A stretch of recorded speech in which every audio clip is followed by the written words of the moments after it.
De entrevistas. Recebemos Miguel Daoud, analista de economia e política.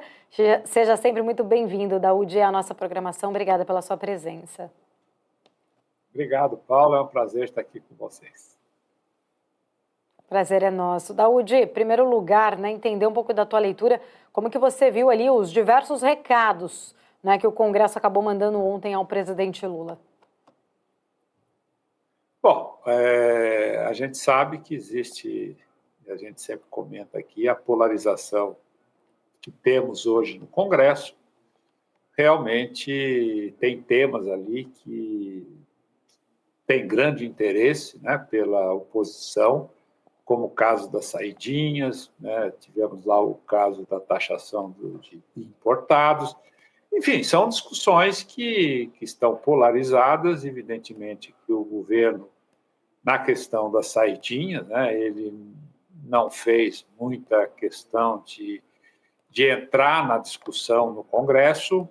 Tudo indica que ele vai judicializar essa posição, porque a Procuradoria, que representa a União, a AGU, perdão, ela vê isso como inconstitucional, que fere a Constituição, cláusulas pétreas que não poderiam ocorrer. Mas é uma discussão que está mais no bojo político do que numa discussão técnica e social dessa questão.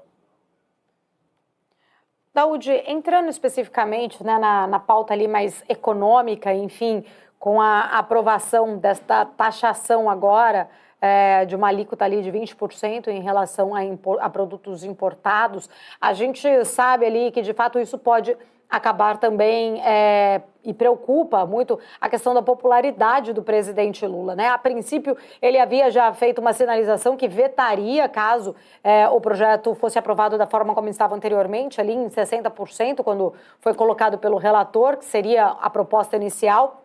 Ontem, li informações ali que parece que Lira foi pessoalmente conversar com o Lula, conseguiram este acordo, 20%, com a garantia de sanção, de fato, dessa tributação. Mas eu queria entender na tua leitura, 20% são suficientes ali para salvar a indústria nacional do varejo, para salvar a arrecadação do governo? Como que você vê, de fato, essa mudança ou essa medida que mostra a força, inclusive, ali de Lira e do Congresso em relação à taxação de produtos importados até $50? Bom, na realidade, não vai mudar muito, não vai mudar, eu diria, absolutamente nada. Vai causar uma insatisfação, porque quando você compra até $50 um produto, 20%, evidentemente o mercado interno não tem como concorrer com esses produtos da China. Ainda hoje a imprensa traz uma notícia a respeito de mineração de produtos especiais da China e está levando a China a tomar conta do mercado, fazendo com que outras empresas desistam. Então, essa taxação, na minha opinião, não vai mudar absolutamente nada em relação a ponto de causar uma insatisfação na população. Muitos nem vão perceber essa taxação, Paulo. A gente sabe que é importante você taxar, mas também aí tem, como você bem colocou, a pressão dos empresários. O varejo no Brasil ele está muito difícil, está muito complicado. Hoje você tem aí uma percepção de que se a economia não crescer, se não gerar mais renda com emprego, evidentemente o nosso varejo vai sofrer muito. Aí a gente volta naquela tese que a gente sempre discute aqui. O Brasil precisa de um projeto, E esse projeto, evidentemente, não está ao alcance, eu diria até intelectual, ou alcance, não sei se a palavra é correta,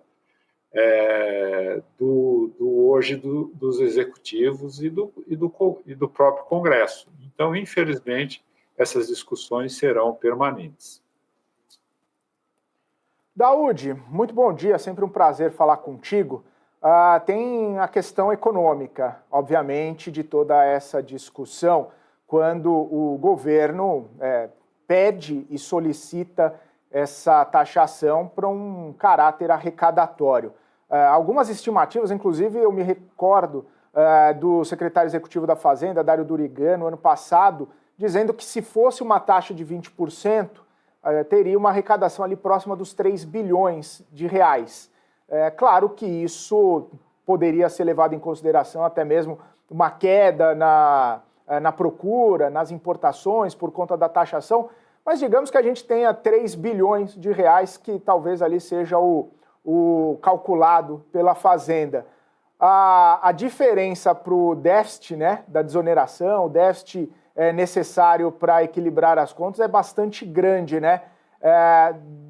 E aí a gente entra nesse contexto, né? O que mais o governo precisaria fazer, da onde que poderia sair mais recursos para o governo buscar essas pautas arrecadatórias? Bom, Felipe, bom dia a você.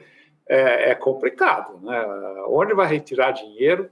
A gente está vendo aí, estamos presenciando um aumento da arrecadação menor que o aumento das despesas. E o pior, essas despesas são permanentes, não são despesas sazonais como as receitas.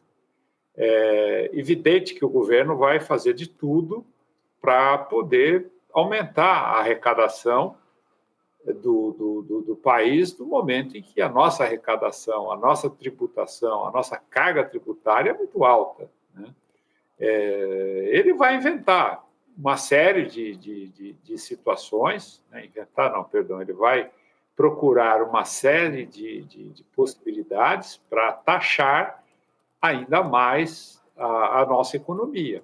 A gente sabe, né, que tem a lei de Laffer, né, onde quanto mais você aumenta a tributação, mais você taxa, mais a arrecadação pode cair em função da informalidade. As pessoas saem da atividade econômica e vão para a informalidade. Basta ver hoje o que acontece. Quase 50% da nossa economia está na informalidade. Isso falta uma visão mais estratégica de você levar essa realidade. O fato é que só se discute, né, pontualmente e fotograficamente essas coisas. Infelizmente, não estou aqui pregando, não sou cavaleiro do apocalipse, mas do jeito que as coisas estão indo, vai ficar muito difícil, né, a administração do Brasil daqui a pouco. Nós temos o rombo da Previdência crescendo, taxa de juros não cai, o custo de quase 800 bilhões por ano, né, só de juros, e a arrecadação ela vem aumentando, e com isso o governo vai introduzindo despesas permanentes. Infelizmente, nós não temos, no longo prazo, uma visão coerente para fazer o equilíbrio das nossas contas e interromper a trajetória da dívida. Ô, Daúde, você comentou sobre taxa de juros não cair, né? É um tema bastante importante, inclusive tem sido debatido bastante, né? A condução da política monetária por parte do Banco Central. Os números da inflação, inclusive ontem saiu o IPCA 15, ficou acima do que havia sido no mês anterior, no IPCA 15 de abril, o IPCA 15 agora de maio, mas mesmo assim não é uma explosão, né, da inflação. Muitas pessoas estão falando que alguns pontos são sensíveis, mas ainda não está totalmente fora de uma expectativa. Nesse contexto, né, a gente tem visto bastante o presidente do Banco Central falar das desancoragens, das expectativas. Esse cenário todo está dificultando, vai continuar dificultando o Banco Central a derrubar juros? E a gente vê que isso tem impactado bastante no nosso mercado, tem tirado muito do apetite ao risco por aqui, e a gente está vivendo dias complicados aqui diante, né, de todo esse cenário. Qual que é a sua percepção, né? Os indicadores, os dados, eles estão sustentando aí essa aversão ao risco que a gente está vendo no mercado é para tudo isso ou talvez o mercado esteja um pouquinho mais exagerado? Não, eu não acho que o mercado está exagerado, não. Não acho. Porque, vamos lá. A inflação que passou, já passou. Nós não temos o que fazer. A inflação que nós estamos vivendo, ela depende exatamente das expectativas. O Banco Central, como guardião da moeda, ele tem que fazer o gerenciamento das expectativas, de forma que esse cenário venha para o presente de uma forma correta. E nós temos o governo, que é outro que deveria fazer o gerenciamento das expectativas, ele está totalmente desalinhado com o Banco Central. Ou seja, um pisa no acelerador e o outro tem que pisar no freio, senão o carro vai tombar, né? O que o governo defende? Não, mas a inflação veio dentro da expectativa do mercado, de 0,44, quando o mercado imaginava um pouco mais. Mas aí, quando você mergulha no índice, você percebe que o que subiu? Combustíveis, né? Mas a Petrobras não aumentou. Por que subiu? Porque os preços são livres. Se os preços são livres, alguma coisa está errada, né? O combustível importado, ele acaba ficando mais caro. E você tem um impacto. Mesmo que você não tenha todo o mercado suprido por produtos importados, é evidente que se há um aumento, o que ocorre? Todos aumentam. Então, veio daí.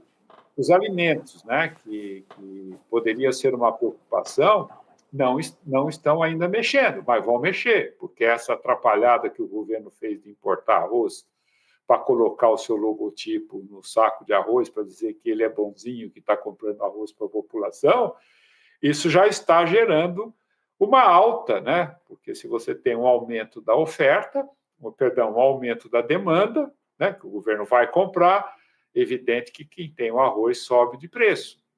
Então, tem algumas atrapalhadas que o governo faz que ele pisa no acelerador, e o Banco Central tem que pisar no freio, porque senão a inflação, segundo disse o presidente, fica desancorada, ou seja, ela não estaria alinhada com a expectativa e o presente pode se complicar diante desse descontrole de expectativa, por um lado, do Banco Central e o governo. Na minha opinião, eu até posso achar que a taxa de juros é exagerada, mas nesse momento não há muito o que fazer.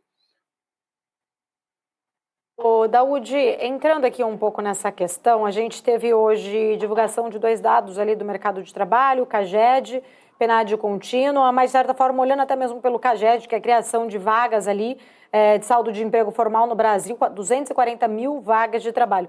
Neste cenário, olhando o mercado de trabalho, junto com todas as questões ali do fiscal, que a gente tem visto já mover também essas expectativas, vamos dizer assim, para uma inflação maior, apesar de você ter pontuado ali a sua leitura em relação ao IPCA 15 que nós tivemos agora, mas de alguma forma, né, mercado de trabalho, fiscal, isso pode ser ainda pontos importantes ali que vão ficar ali no radar, sendo monitorado pelo Banco Central?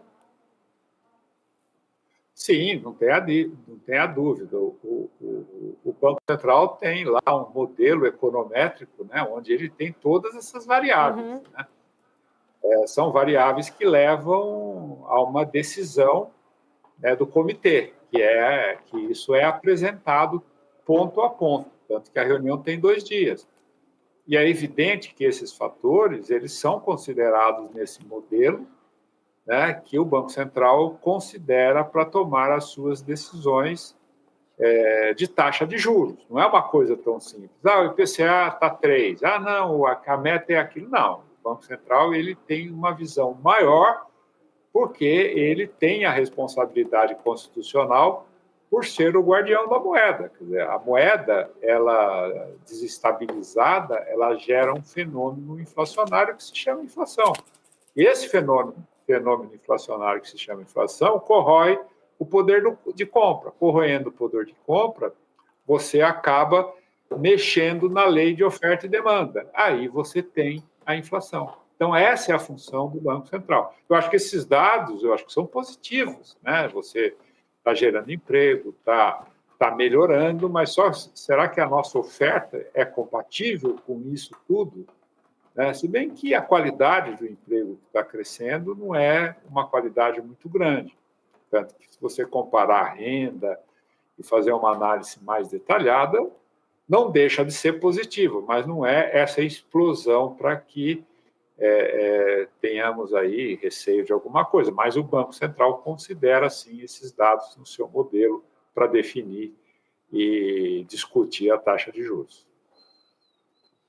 Daúde, uma questão que tem circulado bastante, sendo debatida, né, por economistas, por atores do mercado, inclusive, sobre a questão do Boletim Focus, né, as projeções do Boletim Focus e a atuação do Banco Central em relação a isso. Inclusive, o próprio Ministério Público Federal pediu ao Tribunal de Contas da União para iniciar ali um monitoramento para investigar possíveis desvios de definição. Que eles estão querendo saber, né, se as instituições, se alguns economistas vinculados ali à pesquisa do Focus estão tentando distorcer os dados para fazer com que o Banco Central suba ou desça ou não faça nada com o juro diante dessa situação, porque o Boletim Focus acaba sendo o parâmetro ali do Banco Central. Queria entender um pouco da sua visão, né? Será que prospera essa suspeita? Você acha que tem alguma outra percepção ali que o Banco Central poderia se utilizar para tomar suas decisões, já que é até sabido, né, algumas vezes ou muitas vezes os economistas e a mediana dos economistas do Boletim Focus acabam se equivocando em projeções e essas projeções são levadas em conta para a definição dos juros por parte do Banco Central. Enfim, queria entender um pouco da sua visão sobre esse cenário que tem ganhado bastante repercussão recentemente. Eu acho, Felipe, assim, começando, bom que se faça isso para verificar que isso tudo é uma bobagem, né? Que estão levantando que o mercado manipula. Então, em primeiro lugar, eles precisam conhecer os critérios, né? Antes de achar que há uma manipulação do mercado. Qual é a intenção do mercado, de um grande banco, da seleção, né, daqueles que participam na formação, né, do Boletim Focus, né, que são mais de 100 instituições financeiras, de ficar combinando para fraudar? Não, isso é um absurdo, isso não existe, esqueçam isso. Você está que nem criança em quarto escuro, né, vê fantasma em qualquer lugar. Isso é uma bobagem tremenda. Então, vamos lá. Eu vou agora dizer por que é uma bobagem. O que o economista? Você, Felipe, é um economista. Então, você vai fazer uma análise da tendência de juros, né? Naquela semana, você tem 52 semanas para fazer a sua tendência, para fazer a sua análise. Não é uma análise que vai valer para o ano todo. Você faz e revisa. Aí, quando você olha os contratos futuros, que chegam aí na casa, acho que de 60 bilhões, acho que 50 bilhões, se eu não me engano, por dia, 50 bilhões de dólares por dia na BMF, você tem contratos futuros sendo negociados. Contratos de commodities, contrato de bolsa, contrato de dólar, contrato de juros. Esses contratos que vão ser negociados lá na frente, eles têm uma indexação. E qual é essa indexação? A indexação é taxa de juros, é inflação, né, é câmbio. Então, a formação das taxas futuras, elas têm essas indexações. Agora, você já imaginou, e o Boletim Focus é a apuração dessas indexações, que é para onde o mercado vai. Porque ninguém tem bola de cristal, né, como eu tenho aqui, né? Como eu tenho aqui... Do outro lado. Atrapalhei tudo aqui, ó. Do outro lado. Tem bola de cristal para fazer uma previsão, né? Então, como é feito isso? É pela indexação. Então, eu acho um absurdo isso. O mercado jamais faria um negócio desse. Quer dizer, não concordo nada com isso, o mercado está corretíssimo, o mercado tem um critério, né? Os economistas que participam disso são economistas que jamais fariam isso, vamos combinar para a gente levar a taxa de juros. Eles sabem que não é legal para o Brasil, taxa de juros alta não é legal, taxa de juros. E qualquer pessoa, Felipe, não existe segredo não existe segredo com mais de 2 pessoas envolvidas, né? Se você tem um segredo, tem 2 pessoas envolvidas, acabou, já não é mais segredo. Então, portanto, eu acho isso uma tremenda bobagem que querem fazer. Miguel Daoud, aproveitar que é quarta-feira, usa a sua bola de cristal. Me fala 6 números, por favor. Brincadeiras à parte. Agradecer a sua presença, né? Todas as quartas-feiras. Né? Então, eu pensei exatamente nisso. São 75 milhões. De 1 a 60, Daoud, me passa no WhatsApp depois, por favor. Não passa para a pauta. Depois eu te passo os números, eu vou consultar. Peraí, a bola de cristal, onde ela está? Está aqui, ó. Eu vou consultar a minha bola de cristal. Está aqui. Aí eu mando para você os Depois você me passa, Daoud, por favor. Perfeito. Obrigado, viu, Daoud? Sempre um prazer conversar contigo. Até a próxima semana. Uma ótima quarta para você. Até a próxima. Obrigado. Um abraço a você, um abraço a Paulo e um abraço a todos.